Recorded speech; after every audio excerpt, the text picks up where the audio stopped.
va rester dans ce volet, cyber et géopolitique qu'on suit depuis une dizaine d'années maintenant, Occlusif, avec une question pour 2026: est-ce qu'on atteindra, une évolution qui nous amène, vers un point d'ébullition? Donc, vraiment un changement d'état, une rupture et voilà, contrairement à ce qu'on peut imaginer, si on est un peu poète, et Baudelaire, pourrait se retourner, dans sa tombe. Dans ce domaine, tout n'est pas, corde et beauté, luxe, calme et volupté. C'est, vraiment une zone de conflit, massive. Donc je vais vous proposer, quand même de partir, en voyage, avec une initiation au voyage, comme on le fait chaque année, en passant, différents pays, en revue et en couvrant une actualité choisie. Alors évidemment, c'est très réducteur de tout ce qui s'est passé, pendant l'année, mais en tout cas, on va commencer par les États-Unis. Ordre contre ordre, désordre. Là aussi, mon colonel, vous ne me contredirez pas. C'est quelque chose qui est frappant. Aux États-Unis, on a commencé en 2025 par, beaucoup d'actions qui ont ciblé des organisations cyber, qui ont diminué la capacité d'action de ces organisations cyber. On a pris comme exemple le CISA, donc le Cyber Security and Infrastructure Security Agency, que vous connaissez bien. C'est un peu un équivalent de l'ANSSI avec, tout ce qui est recommandations, protection, et cetera. Le 17 février, l'agence fédérale, chargée de la sécurité de l'État a suspendu ses programmes contre la désinformation et la sécurisation des élections, qui était quand même, un gros sujet. Et souvenez-vous, d'un tweet de 2020 où, le président, s'exprimait directement contre voilà ces allégations de piratage, de transformation du vote et notamment avec, en citant, Chris Krebs. Hem, qui a été, pointé du doigt directement, ensuite en 2025 par la Maison Blanche et qui, a subi ce que vous avez vu, hein, évidemment. Il a été à titre personnel, victime d'une sorte d'acharnement. Il a dû quitter son employeur avec une mention dans son texte. Je regarde mes notes parce que c'est du latin, c'est un faux aphorisme latin qui veut dire: «Ne laissez pas les scélérats vous opprimer». Donc vous voyez un peu l'ambiance, aux États-Unis en ce début d'année, 2025. Et puis on a eu cette histoire d'arrêt, du soutien, de la base CVE, des vulnérabilités informatiques qui est utilisée partout dans le monde, avec concomitamment, l'émergence et la publication, d'une version bêta qui était, soutenue par l'Europe. Donc là aussi, c'est un gros sujet qui, a gagné un peu de temps puisqu'il est reconduit pour un an, mais on verra en 2026, ce qui va se passer. Alors aux États-Unis, on a aussi un changement de pied sur, la Russie au niveau cyber puisque, la Russie n'est plus considérée comme, entre guillemets «comme une menace, cyber». Mais on a aussi, pas mal de choses qui viennent, montrer qu'il y a une, action, active pour, simplifier la vie de la Russie. Donc la Russie, stoppe ses actions offensives contre la Russie. Et puis, on a eu le DOGE, hein, le département de l'efficacité avec, heu, malheureusement, quelque chose qui peut aider la Russie, la publication d'éléments, classifiés, par, maladresse, par, les éléments, du DOGE. Et puis, on a également, 2 agents du DOGE, très jeunes, je crois qu'ils ont, 23 ans et 25 ans, qui ont eu accès à des données, top secrets. Donc on imagine bien qu'évidemment derrière, il y a des acteurs, puissants, mal intentionnés qui, ont utilisé ça. Toujours, aux États-Unis.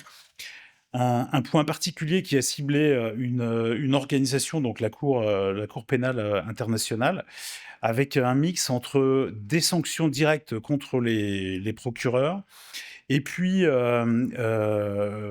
l'arrêt d'un service, de Microsoft. Alors, il y a eu un lien qui a été directement fait entre ces 2 actions. Maintenant, on peut se poser quand même des questions, puisque, en fait, le procureur qui a vu ses accès coupés était dans une procédure, judiciaire interne de son employeur et donc la logique, un peu partout dans le monde, c'est évidemment de couper les accès au système d'information quand vous avez ce problème. Donc Microsoft a dit: «C'est pas nous qui avons coupé», en disant pas clairement: «C'est notre prestataire qui» enfin un prestataire de la cour pénale, mais le résultat est là. La cour pénale retire, Microsoft de ses systèmes, d'information et puis, bah, voilà, les acteurs, américains de la tech sont soupçonnés d'agir effectivement pour le compte de Trump. Tout ça s'éclaircit en fin d'année avec, la publication d'une security nationale, d'une, stratégie nationale de sécurité dont, la mise à jour de la partie cyber doit avoir lieu en 2025. Mais pour l'instant, on sait déjà que le secteur privé va être chargé d'avoir des capacités beaucoup plus offensives. Le hackback, on entre dans une phase de dérégulation, compliquée. Et puis, le recours à l'IA avec, des annonces très fortes, avec une IA de guerre portée par le secrétaire, d'État à la guerre. Donc, la suite, va s'écrire en 2026. Mais les Russes, en fin d'année, redeviennent, quand même des méchants. Donc là, c'est plus sur le côté activisme, mais avec une grande collaboration internationale. Donc, les choses se remettent un peu, en ordre malgré tout, aux États-Unis. Voilà. Alors, on va continuer notre tour d'horizon avec les marionnettistes, coréens. Là, on a vu donc coréens, du Nord, hein, bien sûr. On a vu, de grosses opérations qui justement ont ciblé plus ou moins, la BITD, les drones, donc c'est intéressant par rapport à ce qui a été dit par la DRSD tout à l'heure.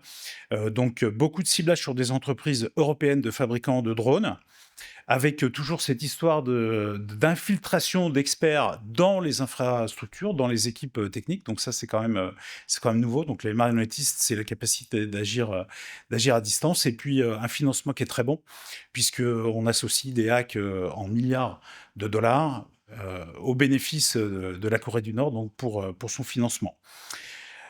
On reste un peu en Asie avec la Chine, avec, en avant, avec, des programmes, très forts contre Starlink.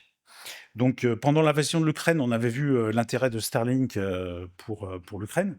Les Chinois sont effectivement passés, en mode, préparation de sabotage contre les flottes Starlink. Donc en juillet, on a eu une opération menée avec des sous-marins furtifs équipés de lasers de tir spatial.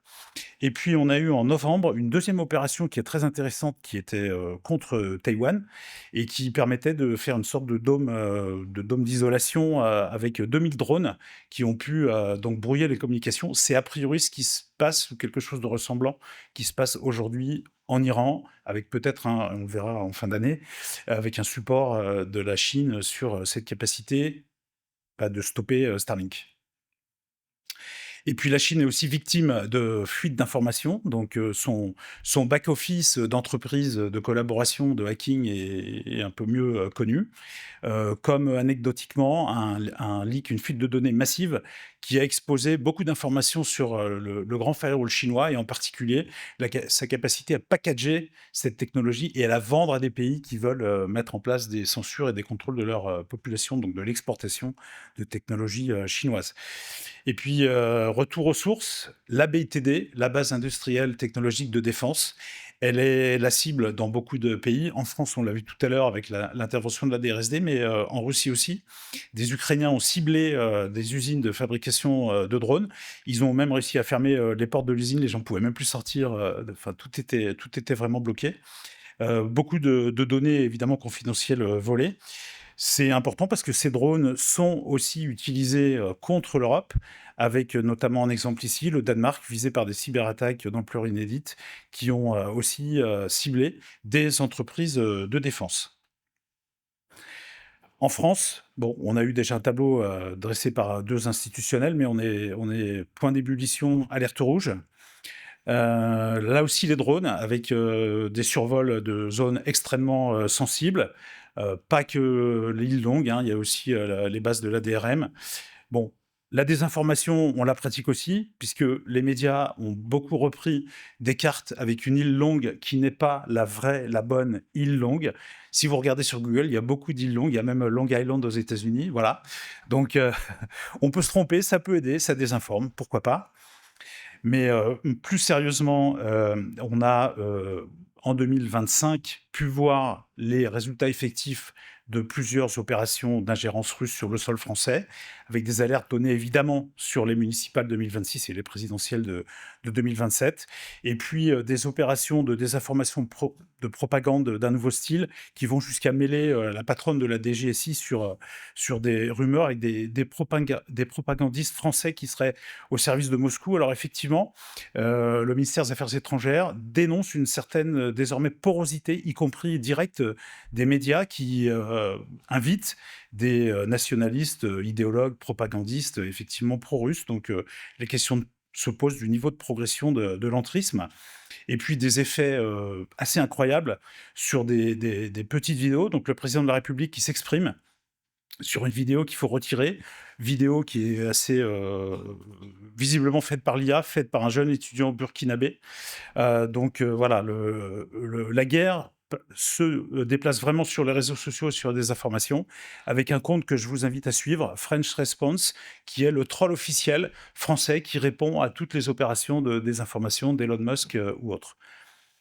Alors, pour terminer, ce rapide panorama et ce saut de puce entre différents pays, l'Iran, bien avant les événements de ces derniers jours, on avait choisi de parler de l'Iran puisque l'Iran a piraté des caméras de sécurité privée pour espionner Israël. Donc, consigne à Tel Aviv d'un Israélien spécialiste de cybersécurité, donnée à la radio publique, éteignez vos caméras de surveillance individuelles, puisqu'elles sont utilisées par un ennemi pour vous surveiller de l'intérieur. Donc c'est une longue vue numérique que n'aurait pas renié Hans Lippershey, qui a inventé le concept de longue vue, mais longue vue numérique. Également utilisé évidemment dans le cadre du conflit russo-ukrainien. On n'a pas beaucoup parlé de l'Ukraine justement maintenant, mais d'autres exemples vont suivre et vont montrer la fragilité finalement de ces infrastructures critiques qui ont aussi été soulignées dans les interventions précédentes. Donc je vais passer la main à Gaëtan pour approfondir ce sujet. Merci.